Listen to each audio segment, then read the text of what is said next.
Qu'est-ce que vous voulez que je vous dise? La politique permanente de la petite semaine.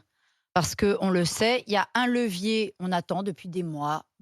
Un levier, ça s'appelle aller toquer à la porte de l'Allemagne et de Ursula von der Leyen, parce que c'est le marché de l'électricité décidé par l'Union européenne dans lequel la France, et pas seulement Emmanuel Macron, hein, parce que tout ça nous date de Sarkozy, Hollande, etc. Et évidemment qu'Emmanuel Macron est tellement idolâtre avec l'Union européenne. Il a davantage envie de bien se faire voir des Allemands et de la Commission que du peuple français. Donc, la vraie solution pérenne, c'est d'aller dire maintenant, on sort du marché de l'électricité européen pour qu'on puisse avoir un prix de l'électricité qui soit conforme à la façon dont nous produisons l'électricité en France.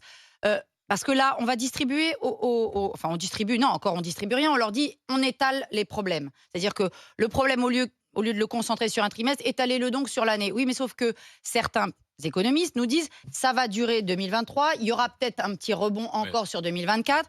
Et là, aujourd'hui, c'est les boulangers, mais demain, ça sera autre chose.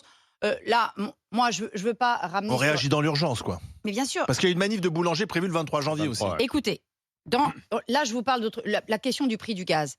Dans ma copropriété, d'accord, le syndic a renégocié le gaz parce qu'on a une chaudière au fioul collective et on n'a pas d'individualisation du chauffage. On paye tous collectif, on n'a pas de radiateur.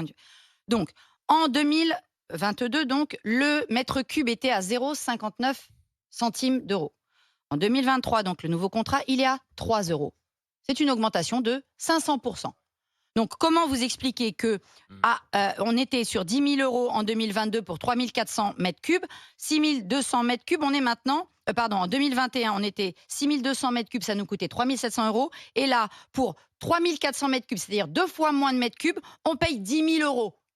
En 2022, on va payer là en 2023. Donc là, les boulangers, demain, les petits propriétaires, les gens dans les HLM, parce que le gouvernement, par exemple, ne nous précise pas comment va s'appliquer le bouclier tarifaire pour telle ou telle profession ou pour telle ou telle copropriété, par exemple, ou pour les garages. Mais dit aussi... Donc il faut des réponses de fonds structurelles. La réponse de fond, elle est à Bruxelles. Que M. Macron aille à Bruxelles.